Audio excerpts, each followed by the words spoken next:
Okay, we're on to our final presentation of this event, very sadly. Now, mining in Cornwall, when do you think it started? Well, it started in the early Bronze Age, think over 2000 years BC. Well, fast forward to 2024 and find out about Cornish Metals and its proposition. We're going to hear about that from the Chief Development Officer, Fawzi Hanano. Fawzi, thank you very much indeed for joining us. Thanks for the introduction, Sarah. And I'd like to thank everyone attending the call today. I'd like to provide an introduction and update on Cornish Metals and our South Crofty tin project located in Cornwall. I'll take this disclaimer slide as being read. So firstly, Cornish Metals' mission statement is to bring responsible tin mining to Cornwall, which would be benefiting the region, which was, as you just mentioned, has a long history in mining which has unfortunately come to an end over the last 20, 30 years, and also to provide a local sustainable supply of tin, which is a critical metal for the energy transition. So tin is not a very well understood commodity and tends to be overlooked. So I'd like to spend a few minutes just on this. Many associate tin with some of its more traditional historical uses, such as alloying or tin plate. However, individually, these account for very small end uses for tin. In reality, as you can see on the chart, about half of tin consumption is used as solder. Tin connects almost all electronic and electrical infrastructure. Other uses also include batteries and solar panels. The energy transition is the biggest long-term demand driver for tin, and tin is a commodity that may be the most positively impacted by new technology because of its use across the wide spectrum of anything electronic. While tin is used in pretty much small quantities, if there is an electrical connection, tin is used. It's in all circuit boards, in our laptops, mobile phones, for example. Tin consumption per EV is about 1 kilogram, which is about twice that used in internal combustion engine cars. And that's as a result of increased electronics in cars, not just in EVs, currently with cars having more active safety and whatnot. And then you go into EVs, there's even more electronic requirement in there, which increases the use of tin. Tin is designated a critical metal in the US, Canada, UK, of course. There's no mine tin production in North America and no primary production in Europe. So security of supply is clearly a concern.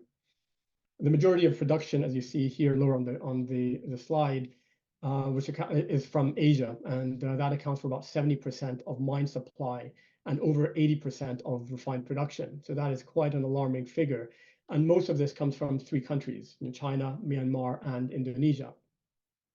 Recent supply issues that we've seen linked to government policies in key tin producing countries, such as Myanmar and Indonesia, highlights the security of supply concern.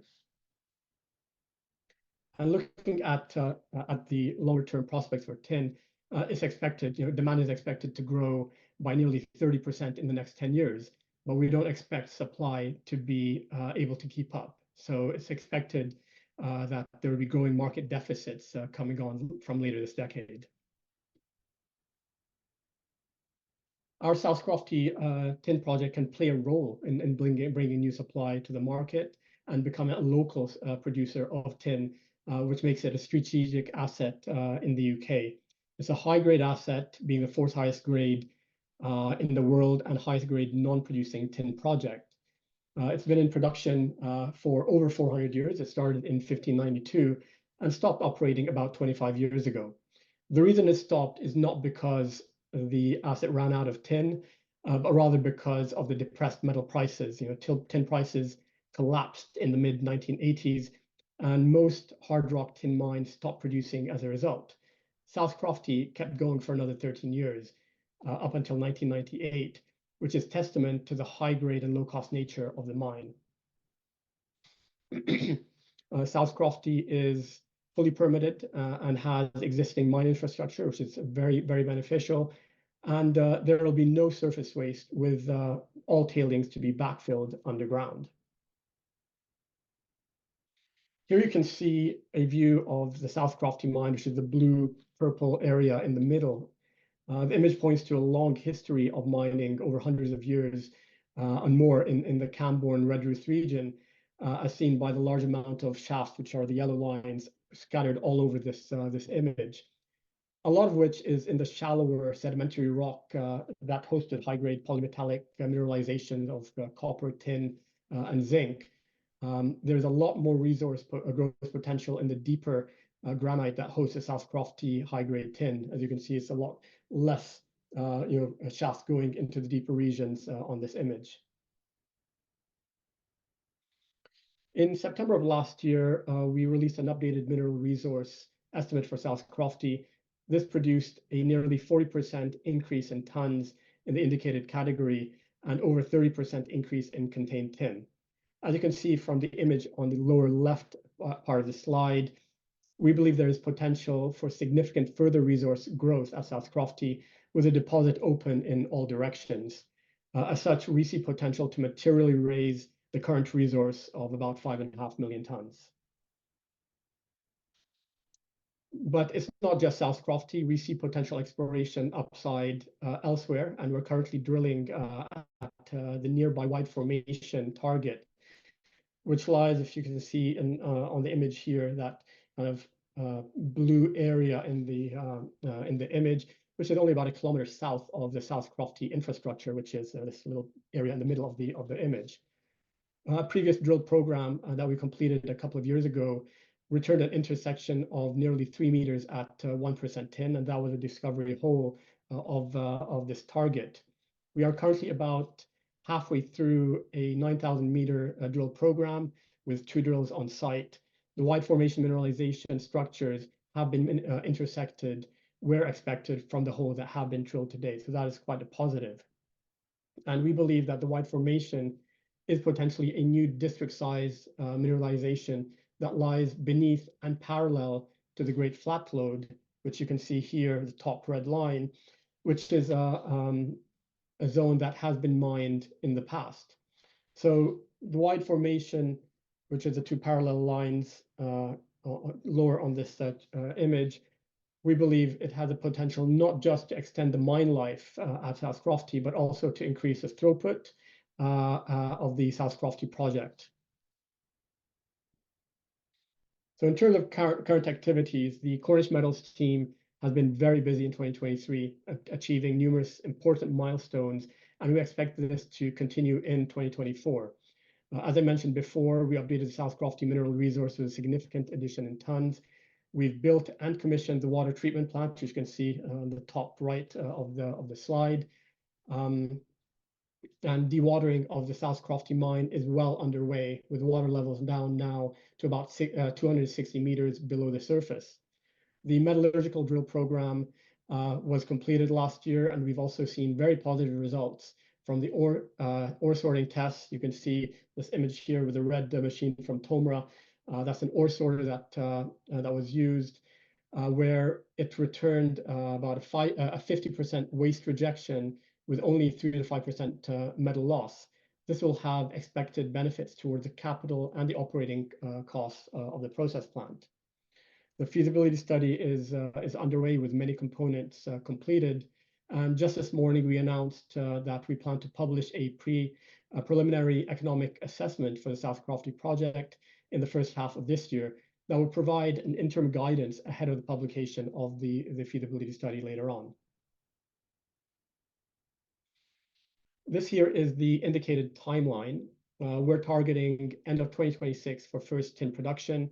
Key areas are dewatering of the mine, completing the feasibility study, and construction of the process plant. So in summary, we believe Cornish Metals presents an attractive investment opportunity.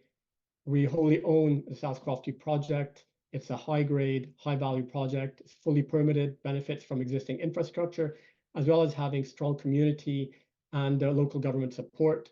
There's a lot of operating history, so we have very good data about mine processing, recoverability of the ore. There's significant potential to grow the resource base at South Crofty, as well as at nearby targets. This is going to be a very low impact underground operation with no surface waste. We have Vision Blue Resources as a strategic investor in Cornish Metals. They have a 26% stake following a £25 million investment made in May 2022.